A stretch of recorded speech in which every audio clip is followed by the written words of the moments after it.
Hello बच्चों, welcome to पांडर academy. तो हम लोग क्लास 10th का साइंस पढ़ रहे थे।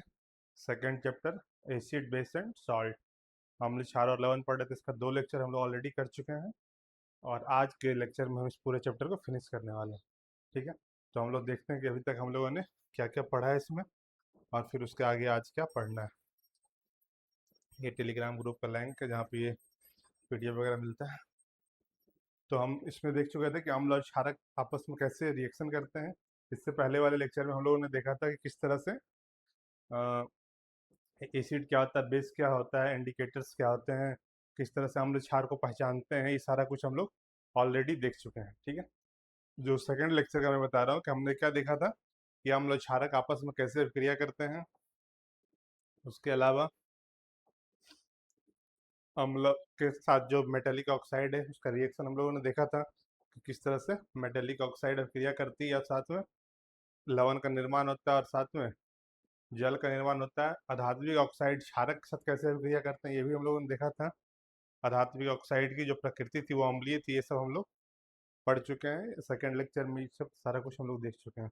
तो जिन्होंने नहीं देखा होगा वो पहले फर्स्ट और सेकंड लेक्चर देख लेंगे, उसके बाद थर्ड लेक्चर स्टार्ट करेंगे। ठीक है, फिर है कि अम्ल और क्षारक में क्या क्या समानताएं थी, मतलब दोनों में सिमिलरिटी क्या है, ये भी हम लोग देख चुके हैं कि अम्ल और क्षारक दोनों अपने जो जलीय विलयन होते हैं उसमें आयन रिलीज करते हैं, आयन मुक्त करते हैं। साथ ही उनका जो सॉल्यूशन होता है, जलीय सॉल्यूशन, वो विद्युत का सुचालक होता है क्योंकि उसमें मुक्त अवस्था में आयन उपस्थित होते हैं। दोनों इंडिकेटर्स में रंग बदलते हैं। ये सब कुछ सिमिलरिटी थी जो हम लोग देखे थे। आपस में क्रिया करके लवण और जल का निर्माण करते हैं। जलीय विलयन में अम्ल और क्षारक का क्या होता है, तो अम्ल का हाइड्रोजन मतलब H+ आयन मुक्त करता है, बाद में वो जल के अणु के साथ मिक्स करके क्या बना लेता था, हाइड्रोनियम आयन H3O+ ये बना लेता था। और जो क्षार है हमारा वो OH- आयन रिलीज करता था। ठीक है, इसके बाद हम लोगों ने देखा था कि कोई भी अम्ल और कोई भी क्षार स्ट्रांग होता है या वीक होता है। वो कैसे, मतलब किसको स्ट्रांग मानते हैं हम लोग, किसको वीक मानते हैं। तो स्ट्रांग एसिड क्या होता है, वीक एसिड क्या होता है, स्ट्रांग बेस क्या होता है, वीक बेस क्या होता है। तो हम लोग देखा था कि जो मतलब एक सॉल्यूशन में पूरी तरह से टूट जाते हैं, मतलब पूरी तरह से अपने आयनों को, अधिक मात्रा में आयन को, जैसे अगर अम्ल है तो अधिक मात्रा में अगर हाइड्रोजन आयन को मुक्त कर रहा है तो वो हो जाएगा स्ट्रांग अम्ल, स्ट्रांग एसिड। और अगर कम मात्रा में आयन को मुक्त कर रहा है तो वो हो गया वीक एसिड। उसी तरीका से ये अगर स्ट्रांग मात्रा में अपना वो OH- हाइड्रोक्साइड आयन को रिलीज कर रहा है तो हो जाएगा स्ट्रांग बेस, और अगर कम मात्रा में कर रहा है तो वीक बेस। ठीक है, तो ये सारा कुछ हम लोग देख चुके थे।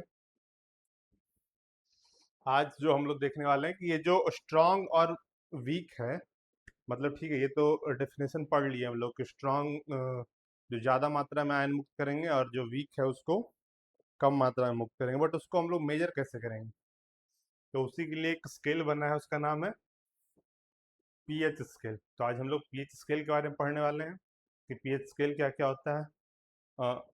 पीएच स्केल पे एक मतलब 0 से 14 तक का स्केल होता है, उसके बारे में पढ़ेंगे। पीएच का मतलब क्या हुआ, और उसके बाद फिर हम लोग देखने वाले हैं जो इसका लास्ट टॉपिक है वो salt, acid base and salt. इस तरह से हमारा ये पूरा चैप्टर खत्म हो जाएगा। ठीक है, तो पीएच पीएच का अगर सिंपल सा मतलब समझे तो इसका जो फुल फॉर्म ही है हमारे पास,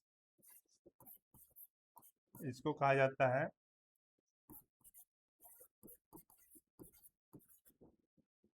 पोटेंज ऑफ हाइड्रोजन। पोटेंज जो है ये एक जर्मन वर्ड है, जर्मन वर्ड है जिसका मतलब होता है पावर, पावर। तो इसको हम लोग पोटेंज ऑफ हाइड्रोजन के साथ साथ इसको हम लोग पावर ऑफ हाइड्रोजन भी कह सकते हैं, पावर ऑफ हाइड्रोजन। जो एसिड वाला जो था उसमें हम लोग एक्चुअली में देख क्या रहे थे कि उसमें कितना ज़्यादा हाइड्रोजन आयन है, कितना ज़्यादा हाइड्रोजन आयन की मतलब मात्रा उसमें मौजूद है। तो उसी को जो हम लोग मतलब मेजर करते हैं कि उसमें जितना ज़्यादा हाइड्रोजन होगा उतना ज़्यादा उसका पावर होगा। तो पावर ऑफ हाइड्रोजन को हम लोग पीएच स्केल में मेजर करते हैं। एक पीएच स्केल होता है, ये एक नेगेटिव नेगेटिव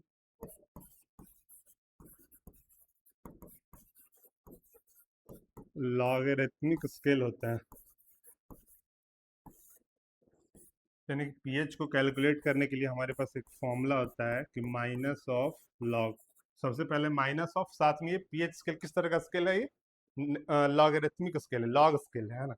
तो माइनस ऑफ लॉग, और साथ में यहाँ लेते हैं कि हाइड्रोजन आयन की सांद्रता कितनी है उसमें। जिस सॉल्यूशन का हमको मतलब मापना है, जिस भी चीज का पीएच, उसमें हाइड्रोजन आयन की सांद्रता कितनी, कितना ज्यादा उसमें हाइड्रोजन आयन है, ठीक है। तो इसी पीएच स्केल से हम लोग किसी भी किसी भी विलयन की हम लोग अम्लीयता या क्षारीयता नाप सकते हैं। किसी भी जो अम्लीय क्षार है, कितना अम्लीय है कितना क्षारीय है, हम लोग पीएच स्केल के मदद से उसको माप सकते हैं, ठीक है। तो ये हो गया minus of log of hydrogen ion. ये जो है ये बताती है हम लोग को हाइड हाइड्रोजन की सांद्रता।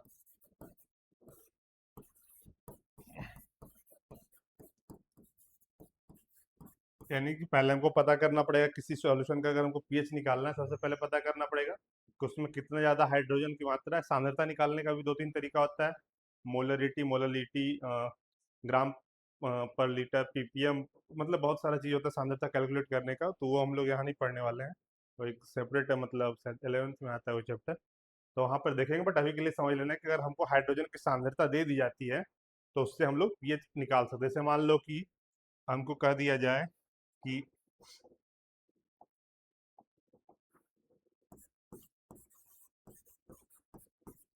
किसी विलयन में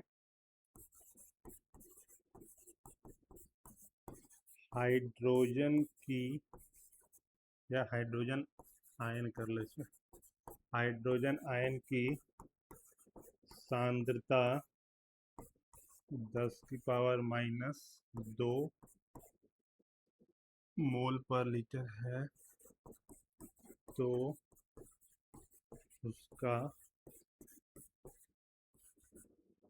पीएच ज्ञात करें। मान लो इस तरह का कोई क्वेश्चन दे देता है, किसी बिलियन में उसकी सांद्रता 10⁻²m है, तो उसका पीएच ज्ञात करें।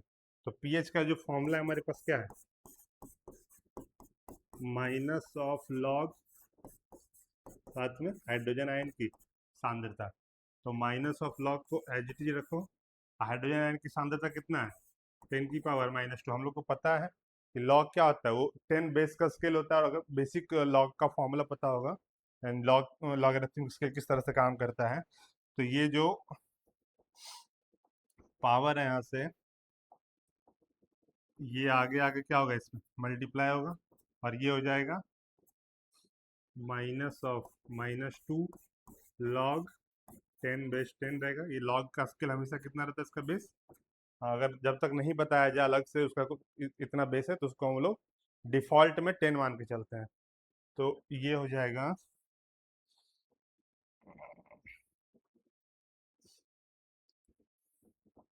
लॉग 10 10, इसका मान हो जाता है 1, और ये माइनस माइनस मिला के हो जाएगा 2। तो इस तरह से पता चल जाता है कि इसका जो पीएच वैल्यू कितना आ गया, 2। और जिसका एक पीएच वैल्यू 7 से कम आता है उसको हम लोग मानते हैं अम्लीय, होगी, हम लोग देखने वाले हैं। और अगर 7 से ज़्यादा आया तो क्षारीय। जो पीएच का स्केल है ये इस तरह से काम करता है।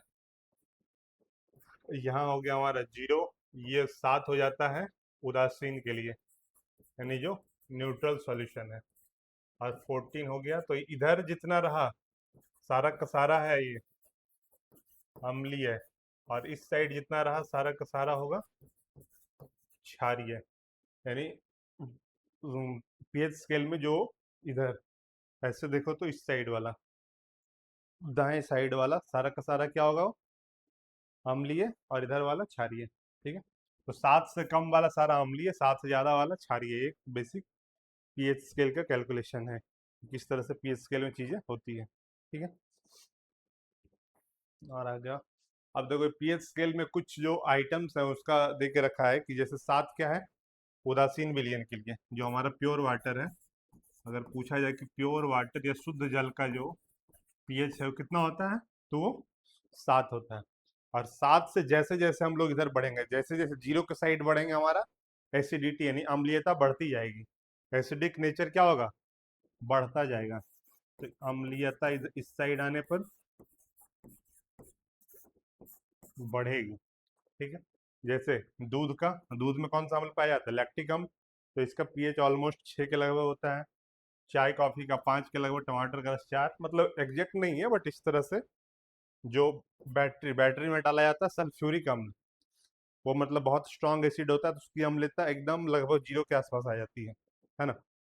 यानी बहुत ज़्यादा उसमें हाइड्रोजन आयन की सांद्रता है, बहुत ज़्यादा उसकी अम्लता है।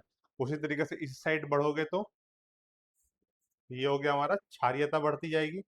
और जो उदासीन विलयन होते हैं जैसे कि जल या फिर लवण, लवण वगैरह भी जो मतलब स्ट्रांग एसिड और स्ट्रांग बेस की मदद से बनेंगे, यानी उदासीन लवण, उसकी जो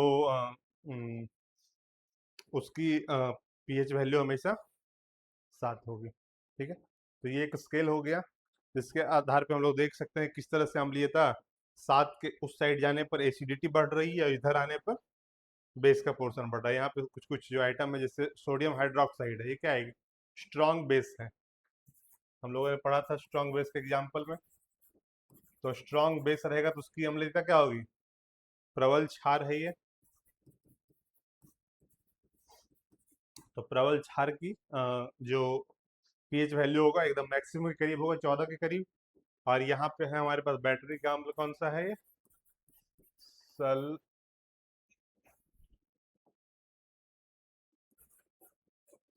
सल्फ्यूरिक अम्ल। अब सल्फ्यूरिक अम्ल जो होता है ये प्रबल अम्ल है, स्ट्रॉन्ग एसिड है।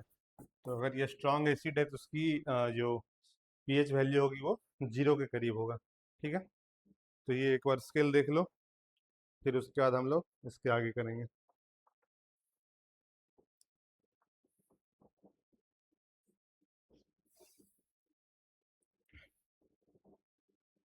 और क्या क्या है इसमें अभी? ओके,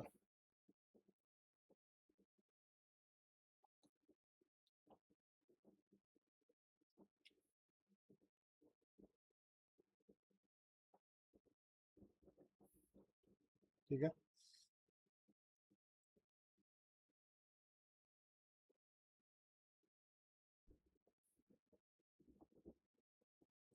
तो पीएच के बारे में कुछ लाइंस लिख लेते हैं हम लोग।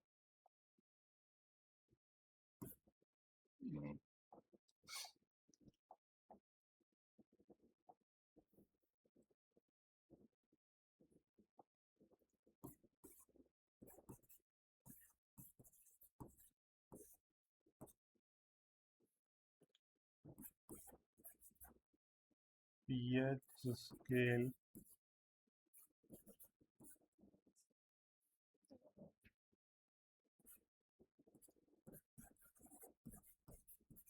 किसी विलयन में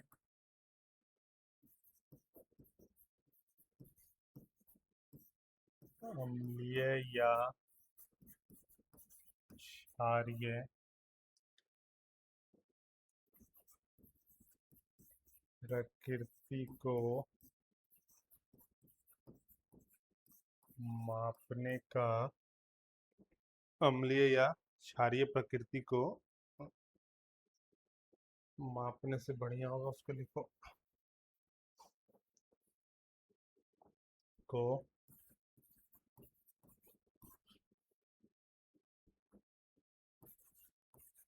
व्यक्त करने का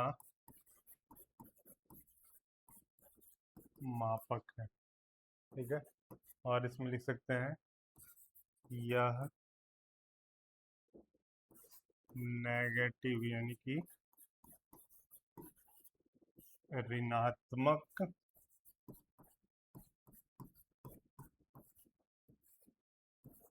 लॉगरिथमिक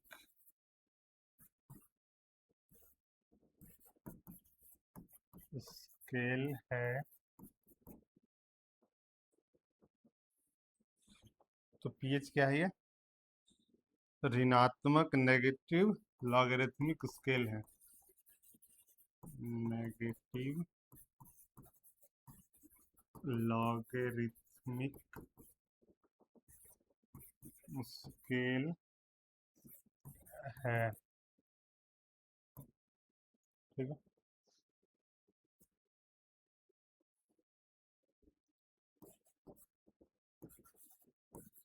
इसमें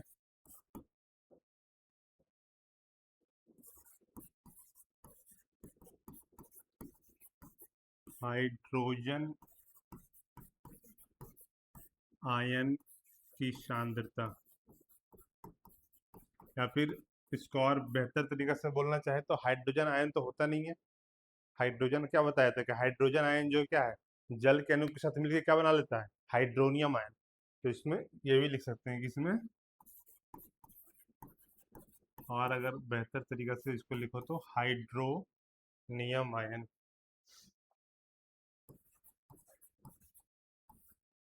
हाइड्रोनियम आयन की सांद्रता से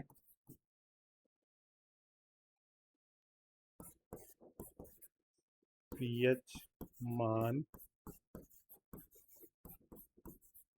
निकाला जाता है। तो पीएच क्या है? किसी भी विलयन की या फिर किसी भी पदार्थ की अम्लीयता या क्षारीयता को व्यक्त करने का ये तरीका है, और इसमें हाइड्रोनियम आयन की सहायता से क्या किया जाता है?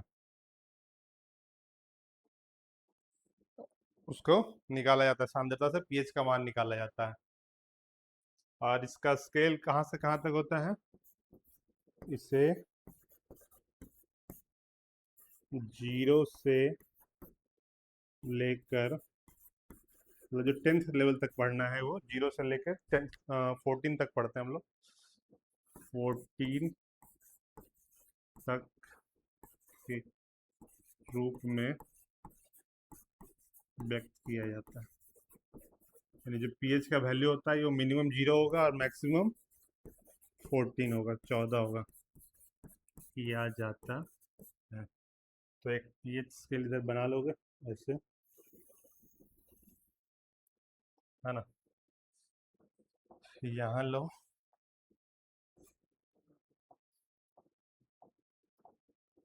0, और यहाँ ले लो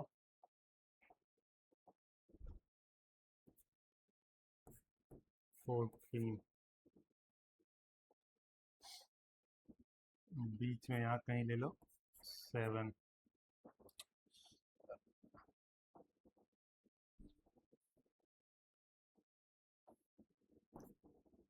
7 7 किसके लिए हो जाएगा यहाँ पे? उदासीन के लिए। 7 का मतलब क्या होगा? मतलब कि शुद्ध जल है, उसका पीएच वैल्यू 7 आता है। इसका मतलब उसमें हाइड्रोजन आयन या फिर हाइड्रोनियम आयन और साथ में हाइड्रोक्साइड आयन दोनों बराबर मात्रा में उपस्थित हैं। ठीक है, इसीलिए वो उदासीन हो गया। तो उदासीन विलयन क्या हो जाएगा? PH value 7। और जैसे जैसे हम लोग 7 से इस साइड बढ़ेंगे, चेंज करना,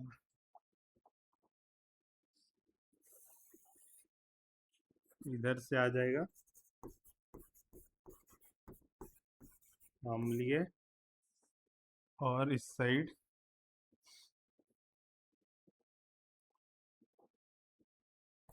ये आ गया हमारा क्षारीय, यानी कि बेसिक, और ये आ गया एसिडिक।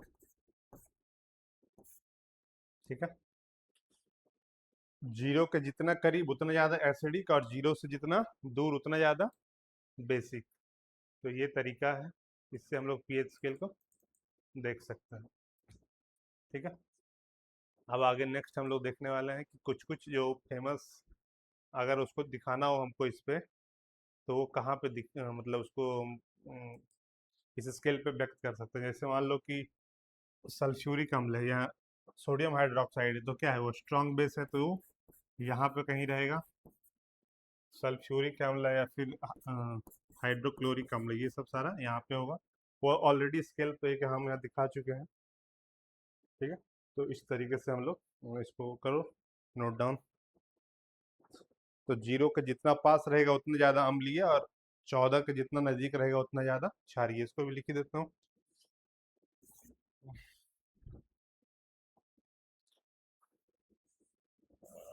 0 से जितना पास उतना ज़्यादा अम्लीय।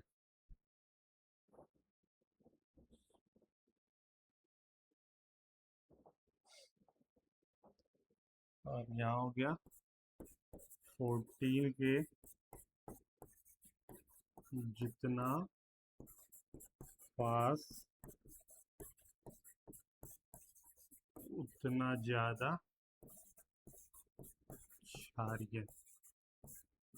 और 7 पे तो उदासीन हो ही गया।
ठीक है, अब आओ आगे। जो पीएच का फॉर्मूला था, माइनस ऑफ लॉग, और यहाँ पे आ गया H प्लस है ना। H प्लस, ये क्या है,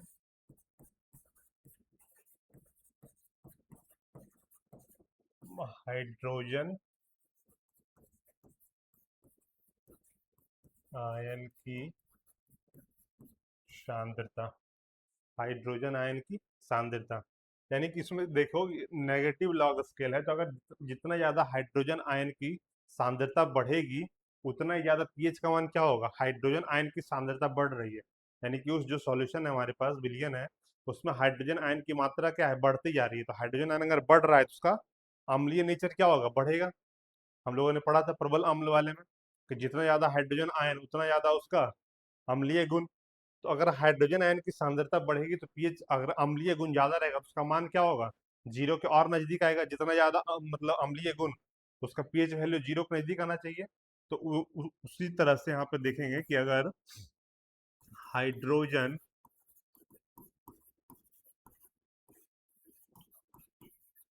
आयन की सांद्रता बढ़ेगी तो पीएच मान, यानी पीएच का जो वैल्यू क्या होगा, घटेगा। यानी कि दोनों में व्युत्क्रमानुपाती संबंध है ना। इसका उल्टा भी सही होगा कि अगर हाइड्रोजन आयन की सांद्रता घटेगी तो पीएच मान बढ़ेगा। नहीं, अगर हाइड्रोजन आयन की सांद्रता घटेगी तो पीएच का मान क्या होगा, बढ़ेगा। अब जैसे दो सॉल्यूशन ले लेते हैं हम लोग। मान लो कि एक ए है इसके लिए हमारे पास जो हाइड्रोजन आयन की सांद्रता है वो मान को चलो कि 10 की पावर माइनस 2 यानी कि 0.001 m है ना। 0.3 हो गया तो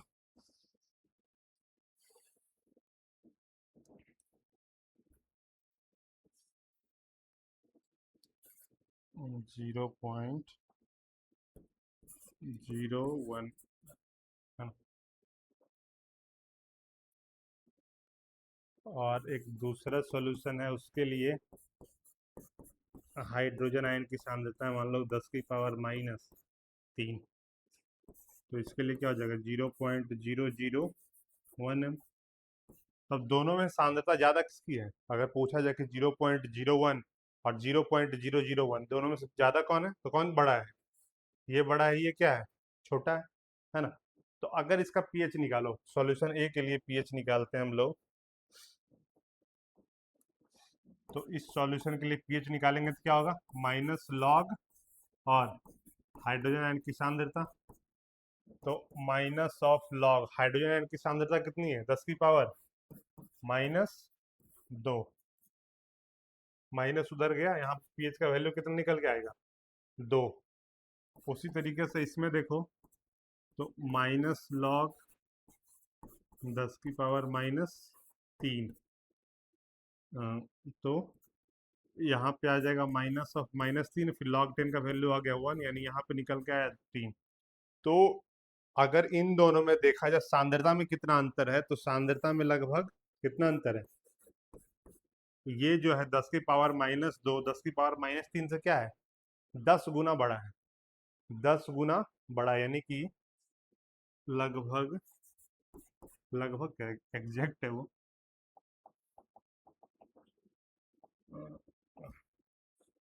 ये दोनों में 10 गुना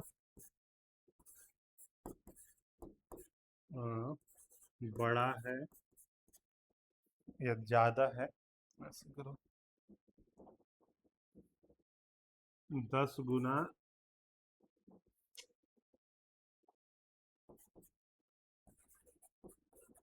ज्यादा है किसकी, ए की सांद्रता। तो ए की सांद्रता क्या है, लगभग 10 गुना ज्यादा है, लेकिन पीएच का मान कितना है, उससे बस एक का अंतर है। यानी जब पीएच में एक का अंतर होता है तो सांद्रता में कितना का अंतर हो जाएगा, 10 गुना। मान लो कि किसी सॉल्यूशन का मतलब पीएच अगर 3 है और एक का 4 है, तो जो 3 है उसमें H प्लस आयन की सांद्रता क्या है, उससे 10 गुना ज़्यादा है।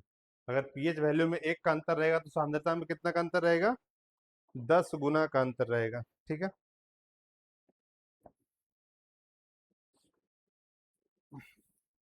तो इसको हम लोग स्टार बना के लिख लेते हैं कि पीएच मान में एक इकाई का अंतर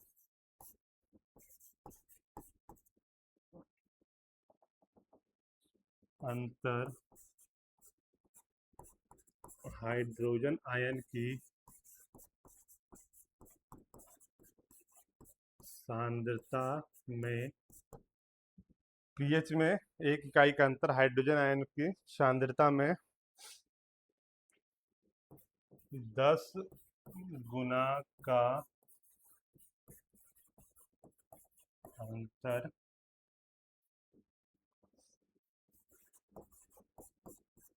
दर्शाता है। तो ये सारा कुछ हो गया पीएच के बारे में। पीएच कैसे निकालते हैं वैसे, मतलब 10th लेवल तक इतना पूछता नहीं है, बस इसीलिए मैंने छोटा छोटा बता दिया एक दो। क्या होता है पीएच, वो हम लोग देख लिए। अगर सांद्रता हाइड्रोजन आयन की बढ़ रही है तो पीएच का मान घटेगा, और अगर पीएच आयन की सांद्रता घट रही है तो मतलब हाइड्रोजन आयन की सांद्रता घट रही है तो पीएच का मान बढ़ेगा। अगर पीएच में एक का अंतर आ रहा है तो हाइड्रोजन आयन की सांद्रता में 10 गुना का अंतर आएगा। क्यों आएगा, क्योंकि ये सारा कुछ जो हो रहा है किस स्केल पे हो रहा है, लॉगरिथमिक स्केल पे हो रहा है। लॉगरिथमिक स्केल बेस 10 में काम करता है, उसका हम लोगों ने देखा। ठीक है, तो यही है सारा कुछ पीएच के बारे में।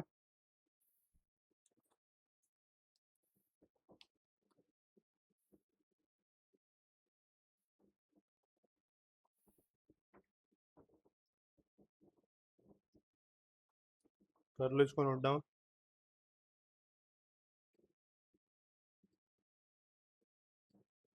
ये लिखवाई दिए थे, पीएच का जो रेंज होता है 0 से 14 तक होता है। इससे 0 से 14 यानी पीएच का जो रेंज हो गया ये कितना हो गया, पीएच का रेंज या परास बोलते हैं हिंदी में, ये हो जाएगा कि मिनिमम कितना और मैक्सिमम कितना, तो 0 से 14 तक। ठीक है, करो इसको।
चलो आगे देखते हैं। अब इसमें है कि कुछ जो इम्पोर्टेंट पदार्थ हैं उसके पीएच के मान हम लोग देख लेते हैं। तो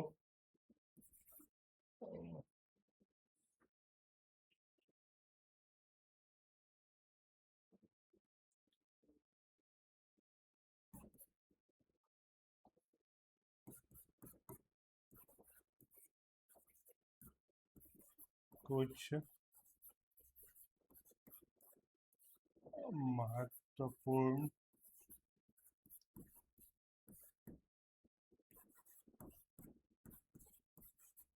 के,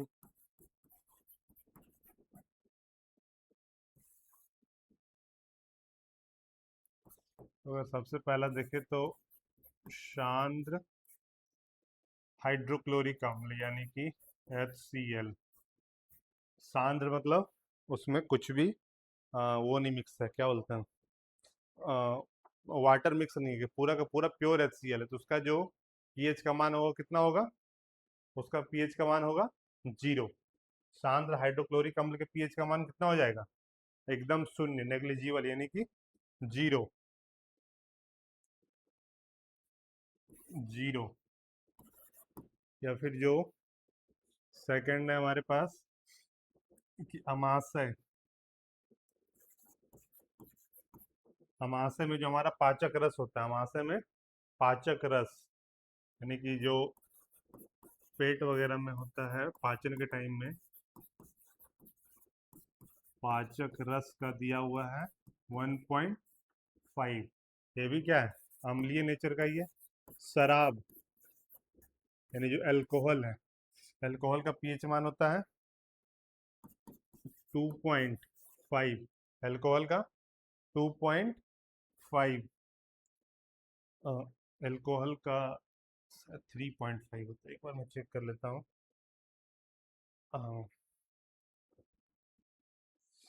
अल्कोहल का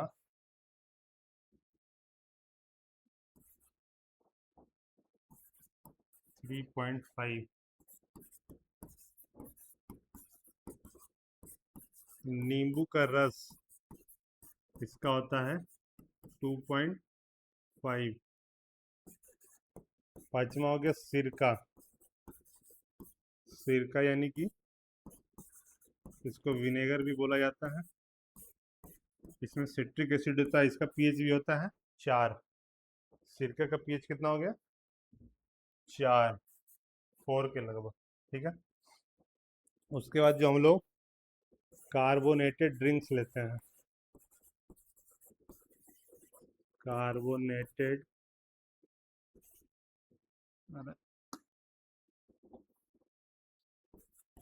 ड्रिंक, या फिर इसको कहे तो सोडा वाटर या जो भी कोल्ड ड्रिंक वगैरह उसका होता है 5.5, 5.5 5। इसके अलावा जो ह्यूमन का ब्लड होता है, या फिर उससे पहले देख लो जो लैक्ट दूध है, अभी हम लोग देखा था दूध, या फिर मानव मूत्र जो उसका यूरिन का होता है वो भी 6 के लगभग होता है। यूरिन का भी 6 के लगभग होता है।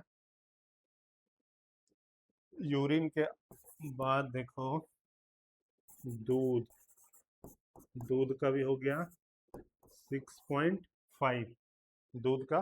फिर शुद्ध जल, शुद्ध जल, शुद्ध जल का होता है 7, एकदम प्योर वाटर जो कि हाइड्रोजन ऑक्सीजन को मिक्स करके बनाया जाता है, डिस्टिल्ड वाटर जिसको बोलते हैं, आसुत जल भी बोला जाता है उसको, ठीक है। उसका पीएच हो गया 7 के लगभग।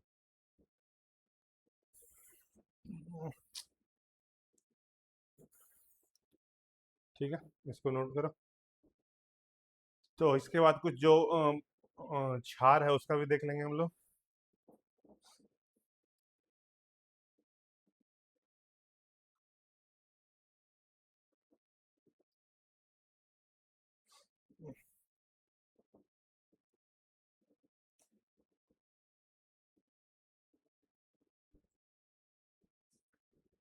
9 हो गया। 10 जो मानव रक्त यानी कि जो ब्लड है उसका हो गया 7.4। उसके अलावा जो खाने वाला सोडा होता है, खाने वाला सोडा यानी कि सोडियम बाइकार्बोनेट, इसका जो पीएच वैल्यू आता है वो है 8.5।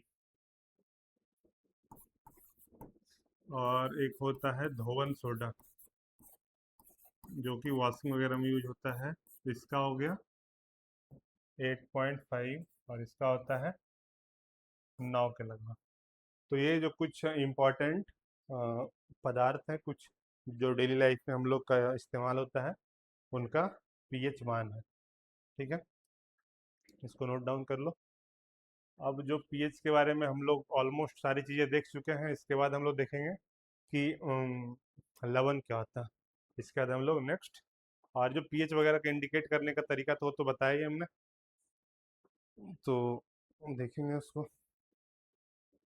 इसको मतलब पीएच जो हम लोग क्या बोलते हैं, कैसे जांच करते हैं, तो लिटमस टेस्ट था, लिटमस पेपर होता है जो उसमें बेस क्या होता है, रेड लिटमस को ब्लू कर देता है और एसिड ब्लू लिटमस को रेड कर देता है, वो हम लोग पहले ही देख चुके हैं। ठीक है।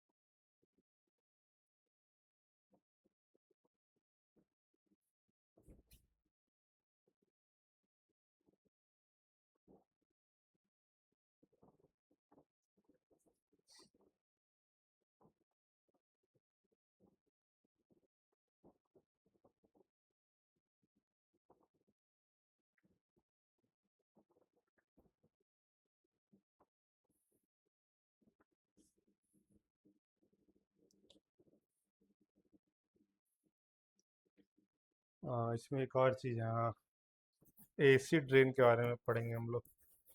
एसिड ड्रेन का भी पीएच लिख लेना। एसिड ड्रेन का पीएच होता है लगभग 5.5 के अप्रॉक्स, 5.5। एसिड ड्रेन का पीएच कितना होता है, 5.5, या फिर हाँ इसके अप्रॉक्स ही, इससे कम, इससे कम। अब देखो वर्षा में क्या है, एक तरह से वो पूरा शुद्ध जल ही होता है। बारिश का जो पानी होता है एक तरह से क्या होता है, वो प्योर वाटर होता है, तो उसका पीएच कितना होना चाहिए, 7 होना चाहिए। प्योर वाटर है तो उसका पीएच कितना होना चाहिए? 7 होना चाहिए। लेकिन जो वायुमंडल में बहुत सारी गैसें हैं, जो प्रदूषक गैसें हैं, जैसे सल्फर डाइऑक्साइड हो गया या फिर कार्बन डाइऑक्साइड हो गया, इस तरह की जो नाइट्रोजन ऑक्साइड हो गया, इस तरह की जो गैसें हैं, तो वो ऊपर गई। तो गैस क्या है? एक तरह से अधातु का ऑक्साइड है वो, है ना।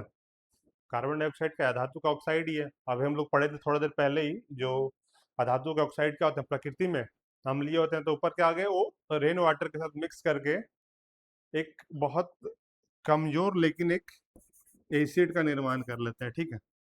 बहुत मतलब चूंकि इसका जो वैल्यू है क्या लगभग क्या है ये, 7 के नजदीक है। 0 7 के रेंज में इसका वैल्यू क्या है, 7 के नजदीक है। लेकिन नेचर इसका क्या हो जाता है, एसिड एसिड। तो वही पानी जब बरसता है जिसका कि पीएच वैल्यू 7 से घट के 5.5 हो गया, 7 से घट के जिसका वैल्यू 5.5 हो गया, और जब वही पानी बरसता है तो उसको हम लोग कहते हैं एसिड रेन या फिर अम्लीय वर्षा।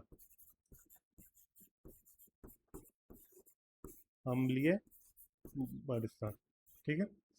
तो अम्लीय वर्षा के बारे में हम लोग देखेंगे। पहले इसको लिखो, खत्म करो इसको।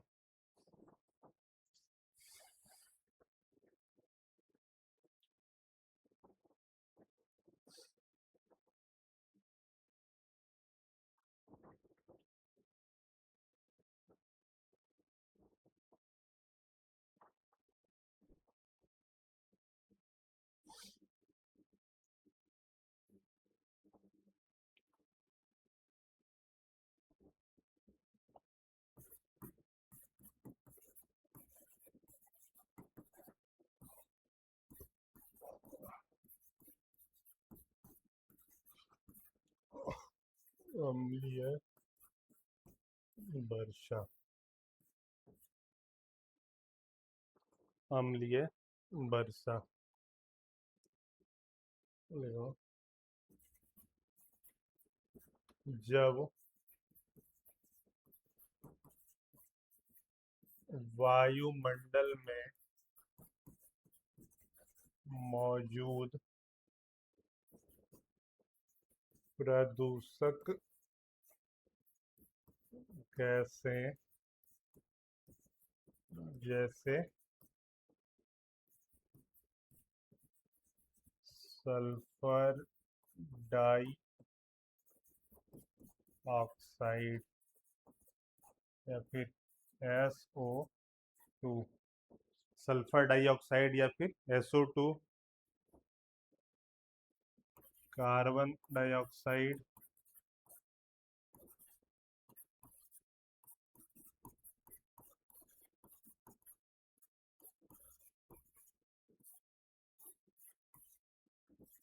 CO2,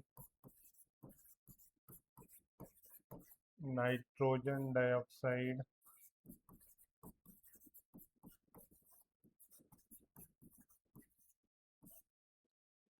आदि वर्षा के जल से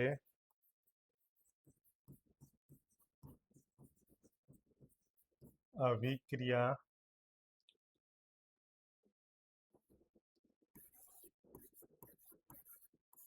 करती हैं, तो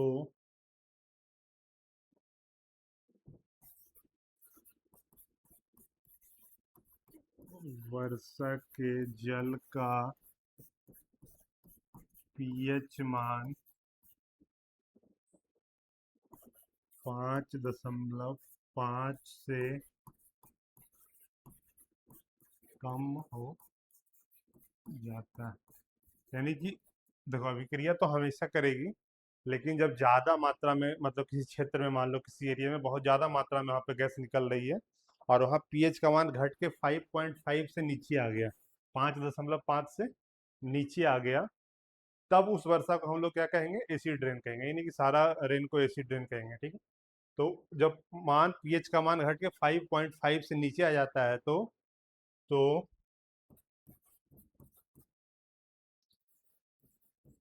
उस वर्षा को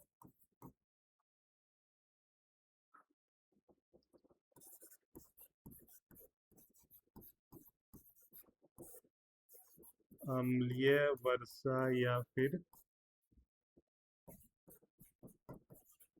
एसिड रेन कहते हैं। एसिड रेन कहते हैं। अब एसिड रेन जो है ये पेड़ पौधों को नुकसान पहुंचाती है, हमारी जो मिट्टी है उसको नुकसान पहुंचाती है। जो इमारतें हैं जैसे ताजमहल है, ताजमहल के बारे में कहा जाता है कि उसके आसपास एक रिफाइनरी है, मथुरा रिफाइनरी। तो वहाँ से जो गैस निकलती थी उसके कारण क्या था, उस एरिया में जो ये प्रदूषक गैसें हैं उसका कंसंट्रेशन बढ़ गया था, उसकी मात्रा क्या हो गई थी, बढ़ गई थी। तो वहाँ पे उस एरिया में एसिड रेन होना स्टार्ट हो गया था।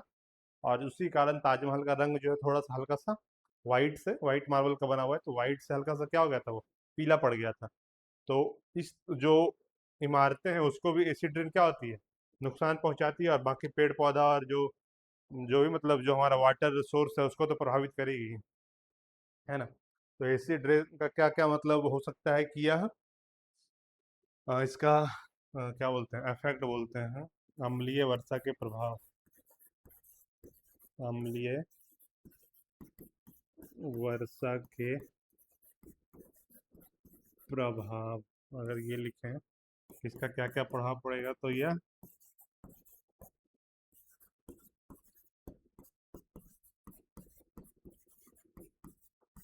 पेड़ पौधों को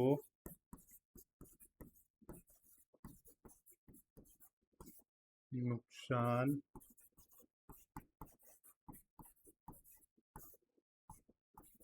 पहुंचाती है। दूसरा अगर कहें तो यह एसिड रेन जो हमारा वाटर सोर्स है, जैसे कि नदी हो गया, तालाब हो गया, जहाँ जो भी हमारा फ्रेश वाटर का सोर्स है, यह उसको भी क्या करेगी, साथ में अम्लीय वर्षा होगा तो उसको भी प्रभावित करेगी। तो यह जल स्रोतों को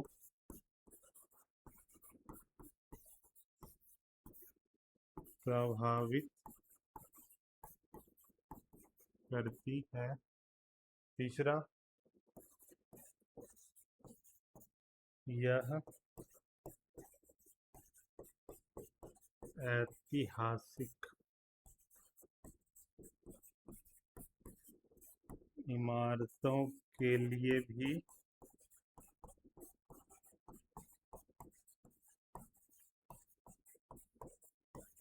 नुकसानदेह है। ठीक है, ब्रैकेट में ले लो, ताजमहल का रंग अम्लीय वर्षा के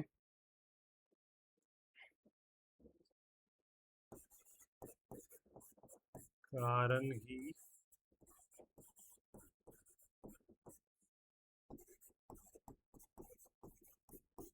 पीला पड़ रहा है ना।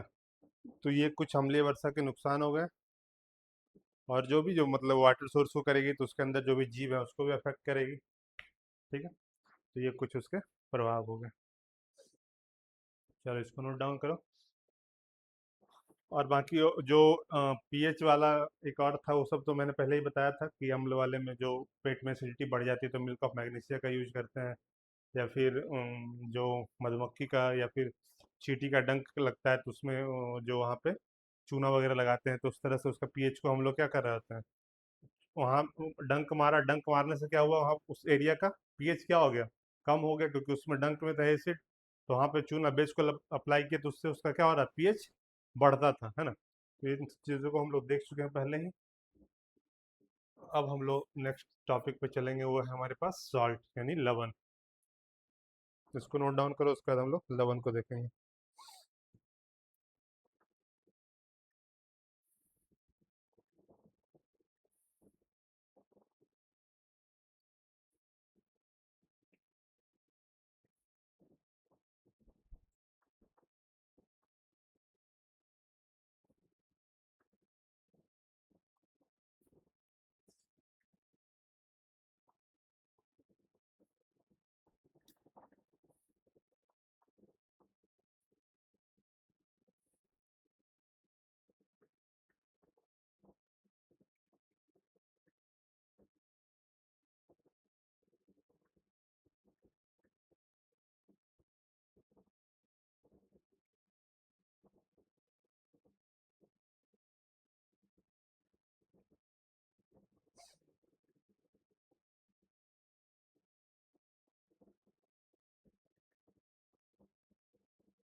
वाह, हो गया। चलो आ गया।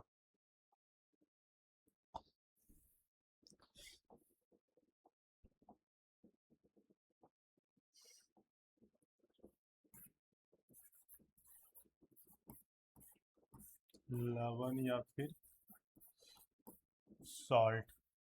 तो अभी तक हम लोग एसिड और बेस को देख लिए थे, अब क्या देखना है हम लोग को? सॉल्ट के बारे में। सॉल्ट क्या था? जब अम्ल और क्षार आपस में विक्रिया कर रहे थे तो क्या बन रहा था? लवण और जल का निर्माण कर रहा था। यानी कि हम कह सकते हैं कि अम्ल और क्षार जब आपस में विक्रिया करते हैं, एसिड और बेस जब आपस में रिएक्ट करते हैं, आपस में विक्रिया करते हैं, तो लवण का निर्माण होता है या फिर सॉल्ट का निर्माण होता है ना? तो कैसे हो सकता है? तो उसका बहुत सारा तरीका था कि या तो एसिड और बेस आपस में कर ले, या फिर एसिड के साथ धातु के ऑक्साइड कर लें, मेटल का ऑक्साइड, या फिर बेस के साथ नॉन मेटल के ऑक्साइड कर लें, तो भी हमारे पास सॉल्ट का निर्माण हो जाएगा। वो हम लोग ऑलरेडी पढ़ चुके हैं, तो उसके बारे में उतना नहीं जाएंगे अब। लवण भी ये तीन तरह का होगा। एक तो होगा उदासीन लवण, दूसरा होगा अम्लीय लवण, और तीसरा होगा क्षारीय लवण। यानी कि जब स्ट्रॉन्ग एसिड और स्ट्रॉन्ग बेस, प्रबल अम्ल और प्रबल क्षार आपस में क्रिया करेंगे, तो न्यूट्रल सॉल्ट यानी कि उदासीन लवण का निर्माण होगा। लेकिन जब मान लो कि स्ट्रॉन्ग एसिड तो है, लेकिन हमारा जो बेस है वो वीक है, तो यानी कि अगर स्ट्रॉन्ग एसिड है तो एसिड का जो कैरेक्टर होगा ज़्यादा आ जाएगा लवण में। अगर वो स्ट्रॉन्ग रहेगा, जो लवण बनने वाला है उसमें एसिड का कैरेक्टर क्या आ जाएगा? ज़्यादा आ जाएगा, तो उस तरह के लवण को हम लोग बोलेंगे अम्लीय लवण। और अगर बेस स्ट्रॉन्ग रहा और एसिड हमारा वीक रहा, बेस स्ट्रॉन्ग रहा और एसिड वीक रहा, तो उस केस में क्या होगा? जब बेस स्ट्रॉन्ग रहा तो बेस का कैरेक्टर ज़्यादा आ गया, क्षार का कैरेक्टर ज़्यादा आ गया, तो उसको बोलेंगे हम लोग हाँ क्षारीय लवण। ठीक है।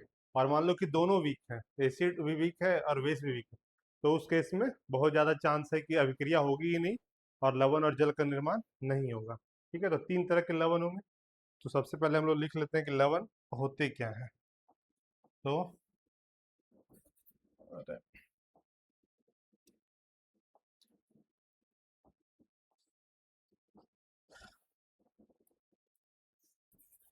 जब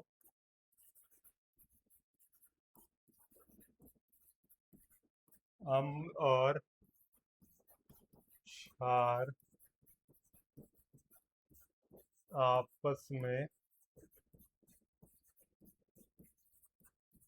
अभिक्रिया करते हैं, तो लवण और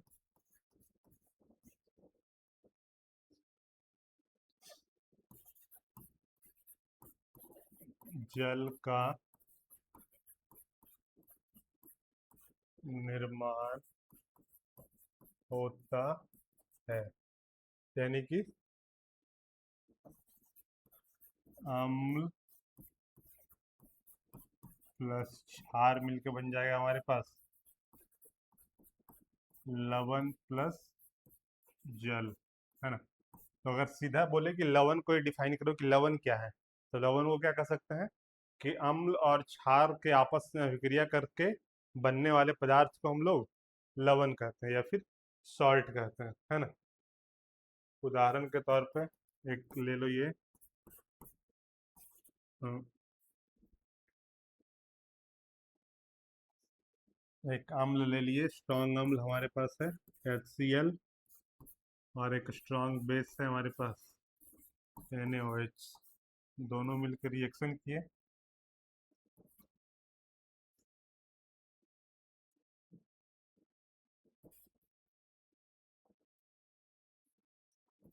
तो हमारे पास बन जाएगा एक लवण, सोडियम क्लोराइड, और साथ में जल। तो यही हमारा क्या है, ये लवण या सॉल्ट। NaCl जिसको हम लोग कॉमन सॉल्ट भी कहते हैं, जिसका हम लोग डेली जीवन में इस्तेमाल करते हैं, दैनिक जीवन में उसका भोजन में उपयोग किया जाता है ना? तो ये लवण हो गया। अब लवण के प्रकार हो जाएंगे कि लवण कितने प्रकार के होंगे।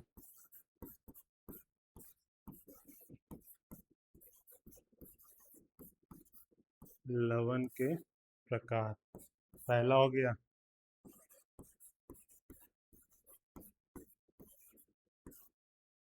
अम्लीय लवण, दूसरा हो जाएगा क्षारीय लवण, और तीसरा हो जाएगा उदासीन लवण। और इसी को, जो अभिक्रिया हो रही है, इसी को क्या कहा जाता है? ये तो हम लोग पहले ही पढ़ चुके हैं। उदासीनीकरण। इसी अभिक्रिया को क्या कहते हैं? इस पर लवण का निर्माण होता है इसको, इससे।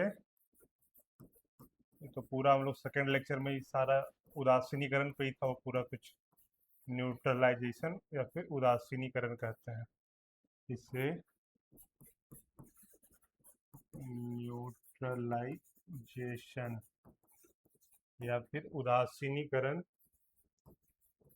कहते हैं, है ना?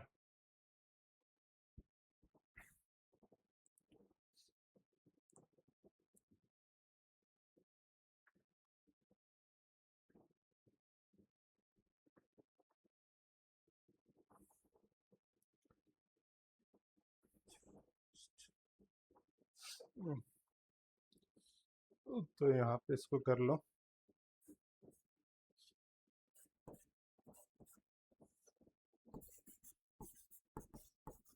प्रबल अम्ल प्लस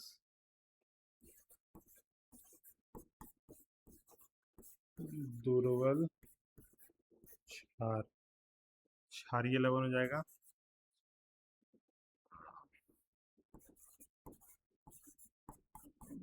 दुर्बल अम्ल प्लस प्रबल क्षार, और ये हो जाएगा दोनों जिसमें स्ट्रांग होगा तब।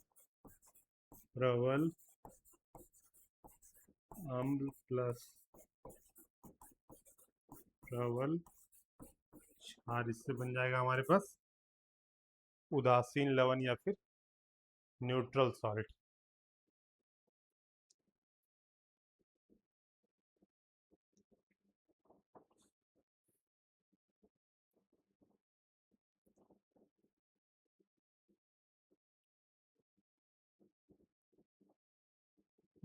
आगे जो वो डेफिनेशन था उसको थोड़ा सा बढ़ा के लिख लेते हैं, ताकि एग्जाम वगैरह में पूछे तो उसको ढंग से हम लोग लिख पाए।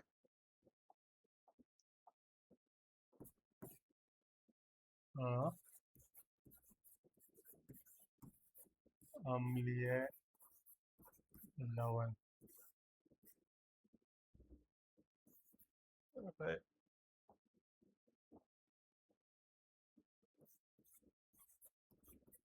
वैसा लवण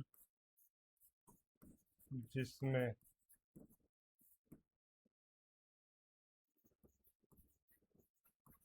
अम्लीय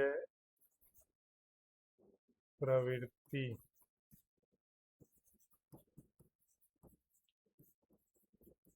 अधिक होती है, उसे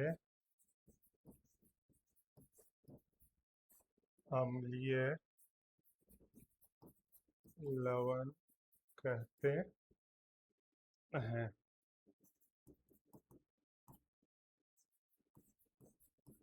इसका निर्माण, अम्लीय लवण का निर्माण प्रबल अम्ल और दुर्बल क्षार की अभिक्रिया से होता है। तो इसका निर्माण प्रबल अम्ल और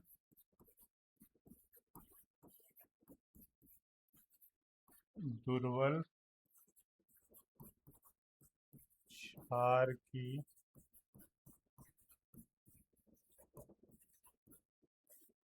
अभिक्रिया से होता है। उदाहरण इसका जो सबसे बेस्ट उदाहरण है वो है अमोनियम क्लोराइड।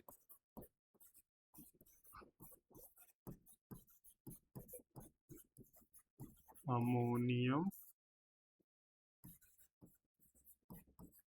क्लोराइड। इसका निर्माण कैसे होता है? तो एक प्रबल अम्ल है हमारे पास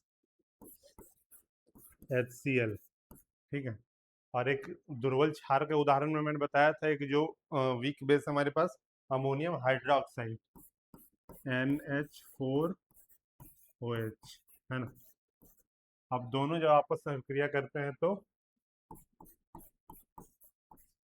NH4Cl यानी अमोनियम क्लोराइड साथ ही जल का निर्माण करते हैं। तो ये किसका उदाहरण हो गया? ये अम्लीय लवण का।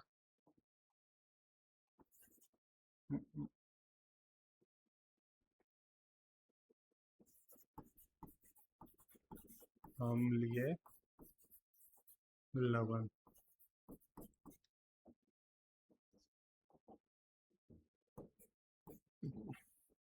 Next second,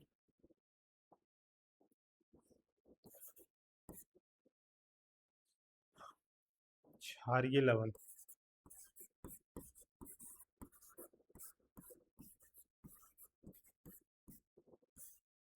basic salt.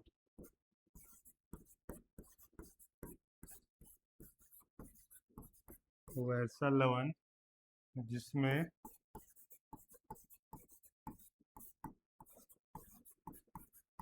क्षारीय प्रवृत्ति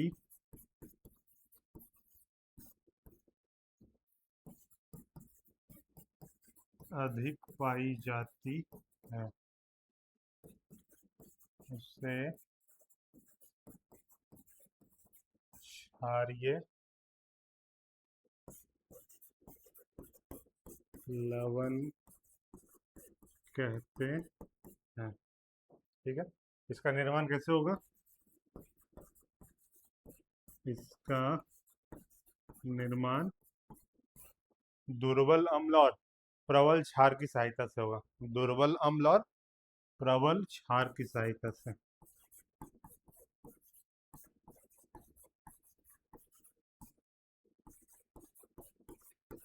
और प्रबल क्षार की जब वो आपस में विक्रिया करेंगे तो अभिक्रिया से होता है। दुर्बल क्षार और प्रबल अम्ल की अभिक्रिया से होता है, ठीक है। इसका जो सबसे बेहतरीन एग्जाम्पल है वो है धोवन सोडा, यानी कि सोडियम कार्बोनेट Na2CO3। इसी को हम लोग बोलते हैं सोडियम कार्बोनेट। अब जैसे इसका कैसे हो गया निर्माण, तो एक प्रबल क्षार है हमारे पास, एक दुर्बल अम्ल पहले लेते थे। दुर्बल अम्ल है कार्बोनिक एसिड यानी कि कार्बोनिक अम्ल H2CO3, कार्बोनिक अम्ल, और इसके साथ एक प्रबल क्षार आता है सोडियम हाइड्रोक्साइड NaOH, NaOH, है ना। तो इसी से निर्माण होता है हमारे पास सोडियम कार्बोनेट का और साथ में जल का, और ये हो जाएगा हमारे पास क्षारीय लवण।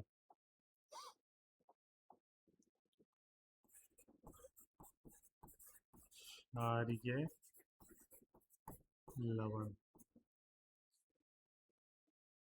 Na2CO3। अच्छा दो है तो दो है, इसको बैलेंस कर लो। Na2CO3 हो जाएगा तुम्हारे पास 2H2, 2H2, ठीक है। तो अम्लीय लवण देख लिए, क्षारीय लवण देख लिए, अब लास्ट हम लोग देखेंगे वो है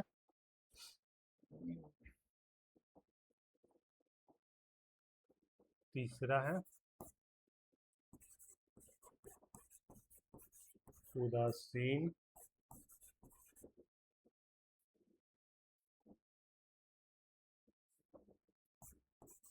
लवण या फिर न्यूट्रल सॉल्ट। तो इसमें जो नॉर्मल हमारा सॉल्ट होता है, जो प्रबल अम्ल और प्रबल क्षार की सहायता से जिसका, यानी जिसके अभिक्रिया से निर्माण हो रहा है, वो हो जाएगा थर्ड वाला हमारा उदासीन लवण। तो इसमें सिंपल लिखो कि इसका निर्माण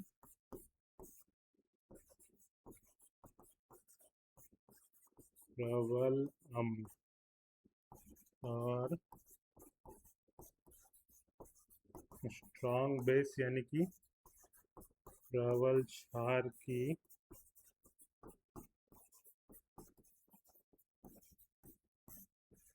अभिक्रिया से होता है। उदाहरण एकदम सदाबहार उदाहरण है, HCl प्लस NaOH क्या बनाना है, NaCl प्लस H2। ठीक है, तो इस तरह से हम लोग ये जो तीनों टाइप का लवण था इसको देख लिए, अम्लीय लवण, क्षारीय लवण और उदासीन लवण। करो इसको नोट डाउन।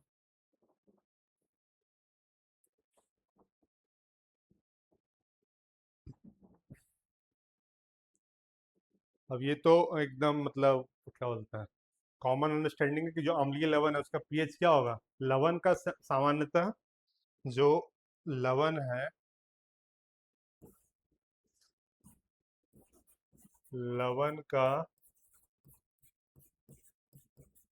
पीएच मान 7 होता है, या फिर कह लो उदासीन लवण का पीएच मान क्या होगा, 7। और जो अम्लीय लवण होंगे, अम्लीय लवण का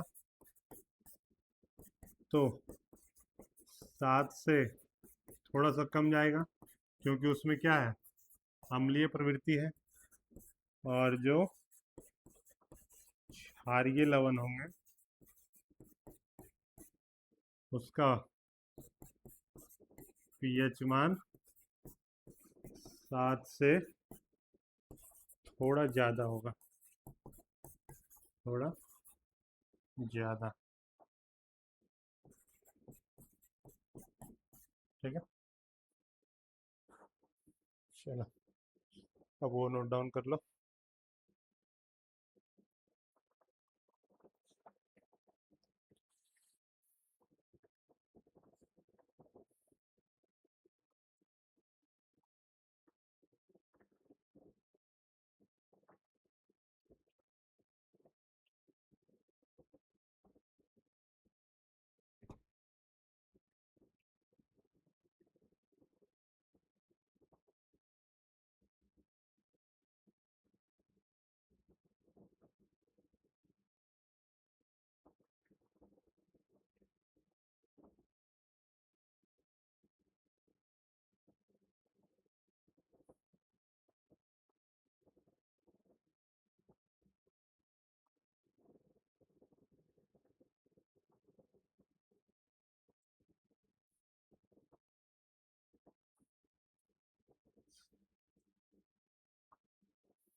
हो गया।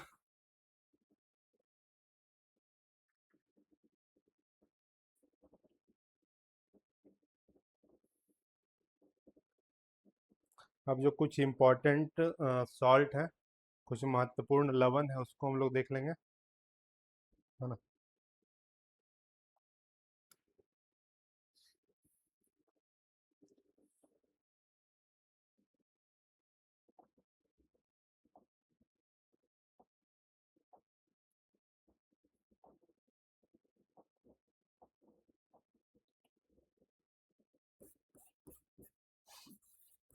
कुछ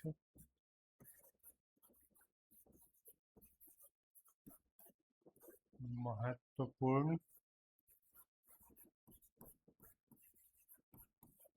लवण और उनके गुण, यानी जो कुछ इंपॉर्टेंट सॉल्ट है और उसका क्या क्या प्रॉपर्टी है, उसका क्या केमिकल नेम है, क्या रासायनिक नाम है, क्या फॉर्मूला है, वो सारा कुछ हम लोग देखेंगे। ठीक है, तो सबसे पहले जो एकदम कॉमन सॉल्ट हम लोग यानी साधारण नमक जो यूज करते हैं घरों में, उसके बारे में देखेंगे।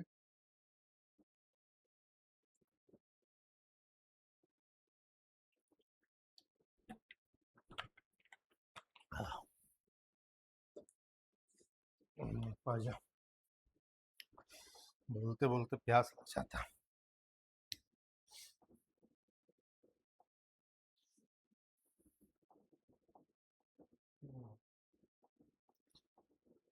सबसे पहला आ गया हमारे पास, इसको बोलते हैं हम लोग साधारण नमक या फिर कॉमन सॉल्ट। साधारण नमक या फिर कॉमन सॉल्ट। तो कॉमन सॉल्ट का निर्माण कैसे हुआ था? HCl प्लस NOH के, यानी दो स्ट्रॉन्ग, एक हाइड्रोक्लोरिक अम्ल और साथ में एक सोडियम हाइड्रोक्साइड, दोनों अभिक्रिया करके उसका निर्माण करते हैं। इसका जो सूत्र होता है वो हो गया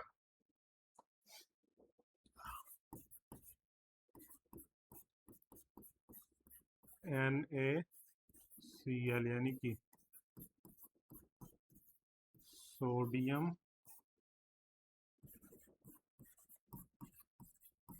क्लोराइड, इसका नाम हो गया सोडियम क्लोराइड।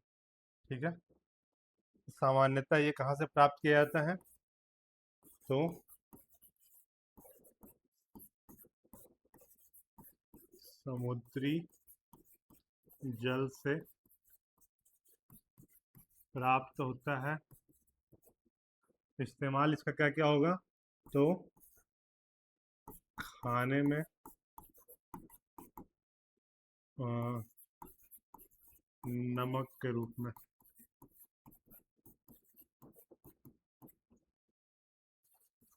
साथ ही से खनिज के रूप में भी इस्तेमाल करते हैं, जिससे हम लोग सोडियम और क्लोरीन को अगर अलग करना है तो उसके लिए भी हम लोग इसका इस्तेमाल करते हैं। ठीक है, सेकंड जो हमारे पास आता है कॉमन सॉल्ट के अलावा, उसके बाद है सोडियम बेकिंग सोडा, यानी कि sodium carbonate, sodium by carbonate, sodium by carbonate,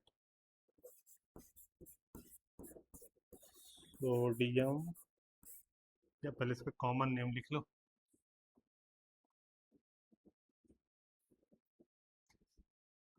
अच्छा, ठीक है, इसको निकालना।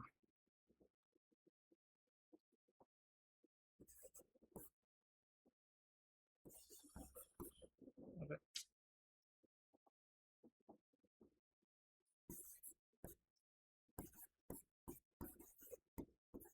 बेकिंग सोडा या फिर इसको खाने वाला सोडा भी कहते हैं।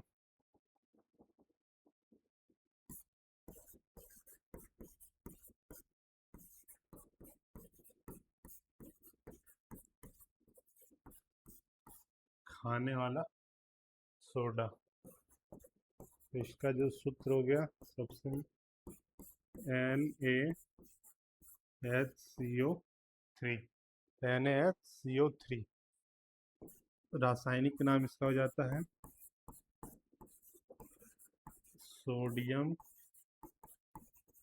By carbonate, sodium by carbonate, sodium by carbonate, NaHCO3। ठीक है,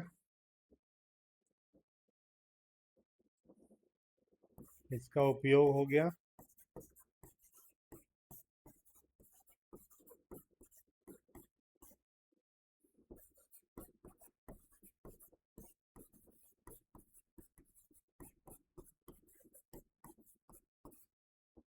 शीघ्रता से, अगर जल्दी पकाना है उसमें, या फिर कोई भी खाने वाला चीज़ है उसको अगर फुलाना है, जैसे कि जो भी मतलब बिस्किट वगैरह होता है या फिर पाव रोटी डबल ब्रेड वगैरह होता है, तो उसमें इसका इस्तेमाल होता है।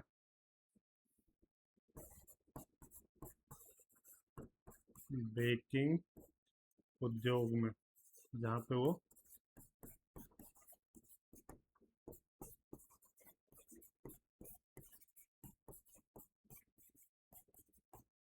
बेकिंग इंडस्ट्री में इसका उपयोग होता है, जहाँ पे अगर हमको कोई भी चीज़ जो हम बना रहे हैं उसको अगर हम स्पंजी बनाना चाहते हैं, तो हम लोग सोडियम बाइकार्बोनेट का इस्तेमाल करते हैं, उसमें बेकिंग सोडा का इस्तेमाल करते हैं। ठीक है। थर्ड जो इम्पोर्टेंट है वो है धोवन सोडा। धोवन सोडा या फिर इसका जो सूत्र है वो sodium carbonate, Na2CO3। Sodium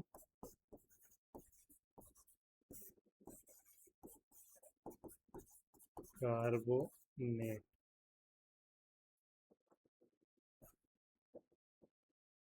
sodium carbonate.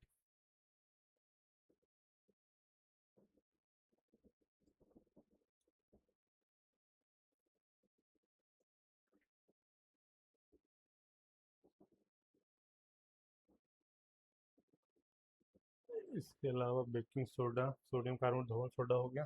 पहले इतना नोट डाउन कर लो।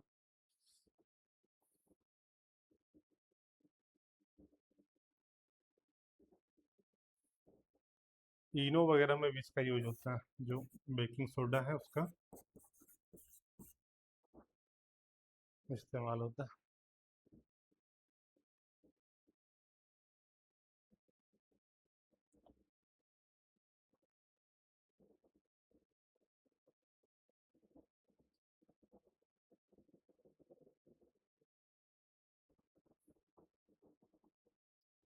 तो सोडियम बाइकार्बोनेट का यूज, उसका उपयोग कहाँ कहाँ होता है? सोडियम कार्बोनेट का, तो जो इसका सबसे मेन यूज होता है वो हो गया साबुन एवं कागज उद्योग में।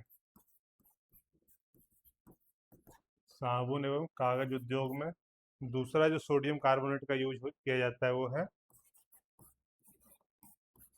जल का जो स्थायी कठोरता होता है, उसमें जो बहुत सारे लवण होते हैं, जिसके कारण वो एक अलग है कि मृदु जल क्या होता है, खारा जल क्या होता है। तो जो खारा जल होता है स्थायी कठोरता, उसके अंदर जो कार्बोनेट्स या फिर जो अलग अलग लवण होते हैं उसको हटाने में भी इसका इस्तेमाल किया जाता है।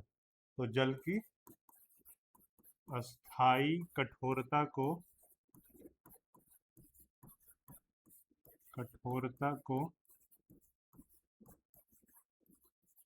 दूर करने में इसका इस्तेमाल किया जाता है। किसका? धोवन सोडा का, है ना।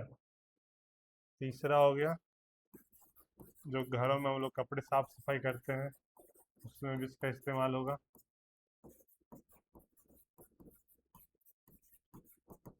और एक बहुत इम्पोर्टेंट एक यौगिक होता है, इसको बोला जाता है बोरेक्स,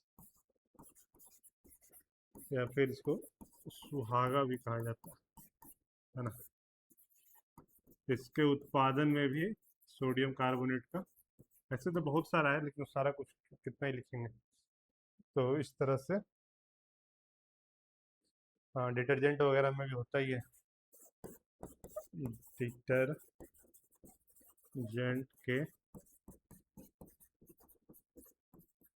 निर्माण में सोडियम कार्बोनेट या फिर क्या बोलते हैं उसको,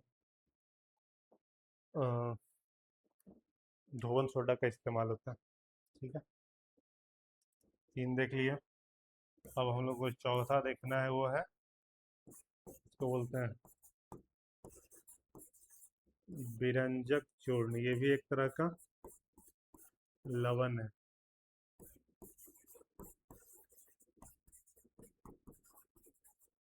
ब्लीचिंग पाउडर, विरंजक चूर्ण या फिर ब्लीचिंग पाउडर।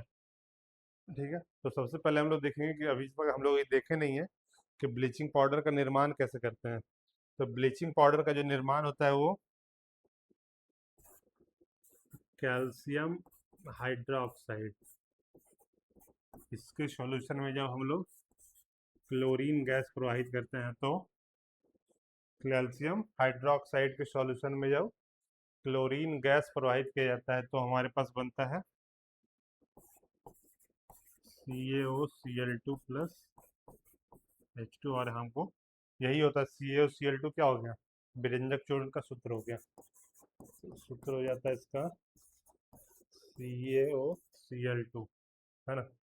इसका इस्तेमाल तो जो पानी वगैरह होता है उसको साफ करने में, ब्लीचिंग पाउडर के, सुनना होगा, पानी को ब्लीच करने के लिए होता है।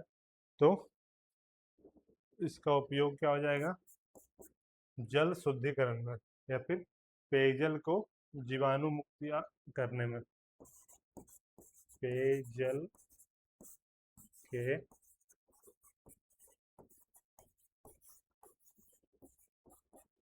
शुद्धिकरण में या उसको जीवाणु मुक्त करने में। ठीक है, साथ ही इसका ब्लीच का मतलब होता है रंग हटाना। तो वो जो कागज का इंडस्ट्री है या फिर कपड़ा का इंडस्ट्री है, वहाँ भी इसका यूज किया जाता है ना।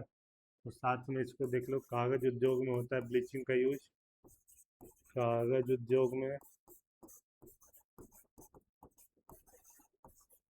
टेक्सटाइल में, कपड़ा उद्योग में, इस सब में इसका इस्तेमाल किया जाता है ब्लीचिंग पाउडर का।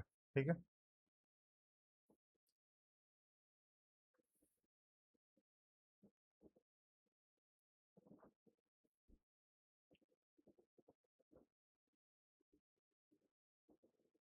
और आ गया एक दो और जो इम्पोर्टेंट लवन है उसको देख लेते हैं।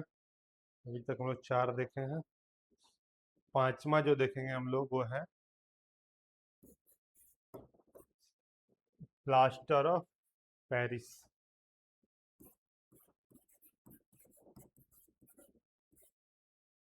प्लास्टर ऑफ पेरिस, या इसको POP भी बोलते हैं। तो देखता होगा छत वगैरह में डिजाइन बनाने में यूज होता है प्लास्टर ऑफ पेरिस का, है ना। POP का यूज कहाँ होता है, जो रूफ वगैरह उसमें डिजाइन वगैरह करने में POP का यूज किया जाता है, प्लास्टर ऑफ पेरिस का इस्तेमाल किया जाता है ना। तो POP का फॉर्मूला क्या होता है, तो सबसे पहले POP का फॉर्मूला हो गया, इसका सूत्र जो हो जाएगा वो है calcium CaSO4 with half H2O, calcium sulphate with half H2O, ये इसका फॉर्मूला हो गया, यानी कैल्शियम सल्फेट हाफ हाइड्रेट। अगर इसको ऐसे लिखो तो calcium sulphate half hydrate, calcium sulphate half hydrate हो गया हमारे पास POP। तो POP का जो इस्तेमाल वगैरह है वो हम लोग देख लेते हैं। एक वाइट कलर का पाउडर होता है, और यह एक सफेद चूर्ण या फिर पाउडर होता है, पाउडर होता है।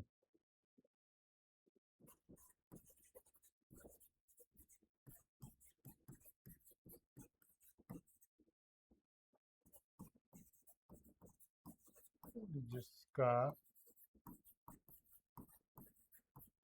इस्तेमाल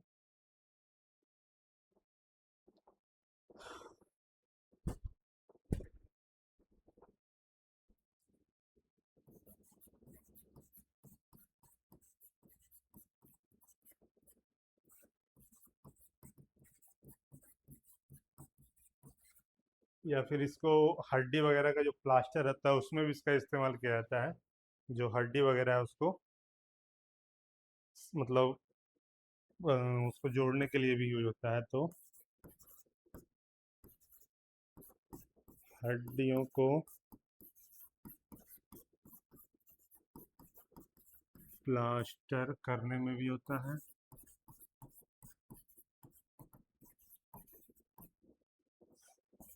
तीसरा देख लो, तो अगर तुम्हारा खिलौना वगैरह बनाना है या फिर सजावटी सामान वगैरह बनाना है तो उसमें भी होता है खिलौना सजावटी सामान आदि के निर्माण में भी पीओपी का यूज होता है। ठीक है। और यही पीओपी में अगर इसको और थोड़ा सा इसमें पानी मिक्स किया जाए, जैसे कि CSO4 है ना, विथ हाफ H2O तो पहले से हमारे पास, और उसमें मतलब ऐसे डेढ़ ऐसे करके मिक्स नहीं होता, बट चूंकि ह्यूज क्वांटिटी में होता है तो अगर उसमें और पानी मिक्स किया जाता है पीओपी में तो एक नया सब्सटेंस बनता है हमारे पास, नया पदार्थ बनता है। उसको बोलते हैं हम लोग, इसको बोला जाता है जिप्सम, है ना। जिप्सम, जिप्सम का फॉर्मूला क्या आता है? COSO4 with dihydrate. वो हाफ हाइड्रेट था, ये है calcium sulphate dihydrate, CaSO4 2H2O, ये होता है जिप्सम। ठीक है। तो ये इसके बारे में देख लिया। तो ये कुछ जो इम्पोर्टेंट लवन था उसके बारे में देख लिया हम लोग। अब और इसमें ऐसा कुछ है नहीं। एक जो आखिरी टॉपिक इसमें बचा है जिसके बारे में हम लोगों ने अभी तक पढ़ा नहीं है, उसको देख लेते हैं। वो है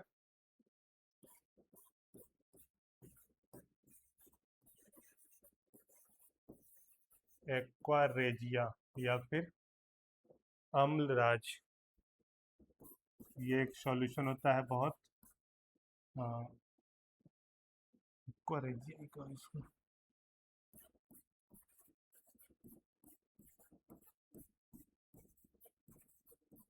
एक्वारेजिया बहुत ही पावरफुल सॉल्यूशन होता है। इतना पावरफुल होता है कि वो मतलब गोल्ड या फिर जो प्लेटिनम वगैरह है उसको भी पिघलाने का क्षमता रखता है। तो बहुत ही ज़्यादा पावरफुल सॉल्यूशन होता है। और ये बनता कैसे है? तो HCl शांत, कॉन्सेंट्रेटेड HCl प्लस सांद्र नाइट्रिक अम्ल यानी कि HNO3, HNO3 को जब 3:1 के रेशियो में मिक्स किया जाता है, के अनुपात में मिलाने पर, 3:1 के रेशियो में मिलाने पर हमको प्राप्त क्या होता है? एक्वा रेजिया, है ना। तो हाँ, सांद्र, और ये इतना पावरफुल होता है, इतना ज़्यादा इसमें इसकी क्षमता होती है कि ये गोल्ड या प्लेटिनम को भी पिघला देता है। ठीक है। तो इसके बारे में लिख लेते हैं कि सांद्र HCl और सांद्र HNO3 यानी नाइट्रिक अम्ल, इसका अनुपात याद रखना है मेन, 3 होना चाहिए HCl का, और HNO3 का कितना होना चाहिए? 1 पोर्शन। यानी यहाँ पे 3 होगा HCl और 1 अनुपात होगा HNO3 का।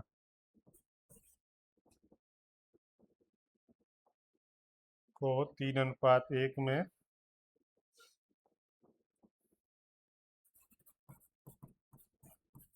मिलाने पर प्राप्त मिश्रण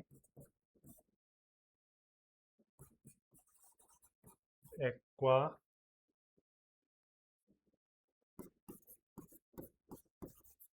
रेजिया कहलाता है।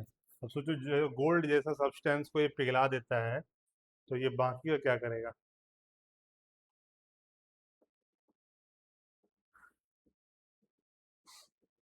ठीक है, देखो यह एक प्रबल संक्षारक है जो गोल्ड और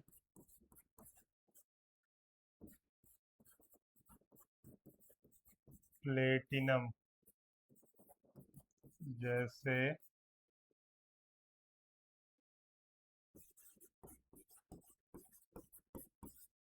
धातुओं को गलाने की क्षमता रखता है। ठीक है, तो एक बार इस जगह के बारे में इतना बहुत है। तो मिला जुला के हमारा ये सारा चैप्टर अब खत्म होने को है। ठीक है, अब इसमें कुछ और एक प्रोसेस है, उसको लिख लेते हैं हम लोग। क्लोरो, एक दो छोटा छोटा टॉपिक जो रह गया है इसमें। क्लोरो क्षार प्रक्रिया, क्लोरो क्षार प्रक्रिया।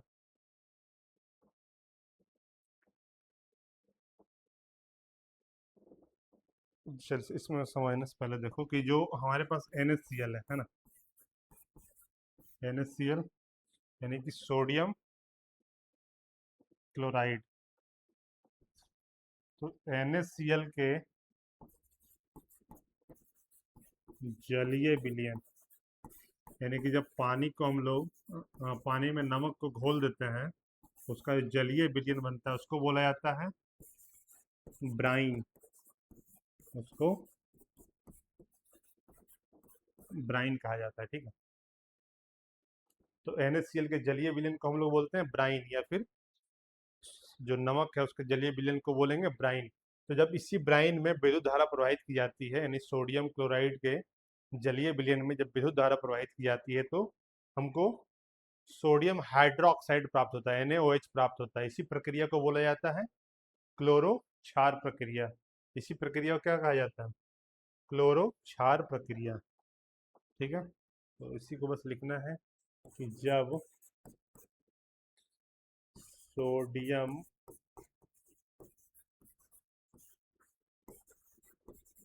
क्लोराइड के जलीय विलयन, यानी कि हाँ, जलीय विलयन को क्या कहेंगे? ब्राइन। तो जब ब्राइन में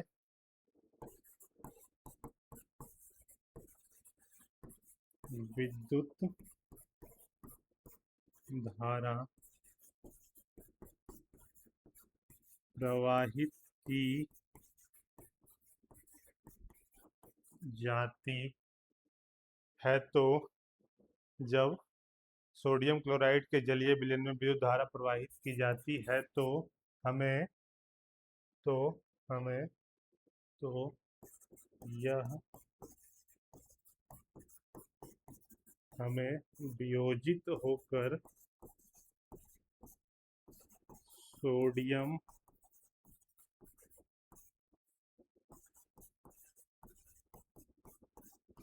हाइड्रोक्साइड यानी कि NaOH उत्पन्न करता है। यानी कि इसको अच्छा रिएक्शन इसका देखेंगे तो अब NaOH क्या एक तरह से क्षार है और साथ में निकलता है क्लोरीन गैस। साथ में क्या निकल रहा है? Chlorine gas. तो एनोड पे जाएगी क्लोरीन गैस और कैथोड पे गया हमारा NaOH, है ना। तो इसी प्रक्रिया को क्या बोला जाता है? इसी प्रक्रिया को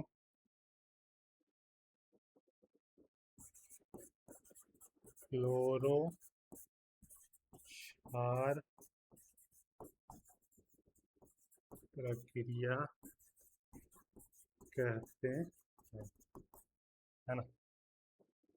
तो ये हो गया हमारे पास NaCl का एक्वस सॉल्यूशन। यहाँ डालें हम लोग विद्युत धारा, विद्युत धारा। और इसके साथ पहले से हमारे पास H2O तो रहेगा ही, क्योंकि एक्वस सॉल्यूशन है तो जल तो उसमें रहना ही रहना है। तो यहाँ पे आ जाएगा हमारे पास NaOH और साथ में क्लोरीन गैस।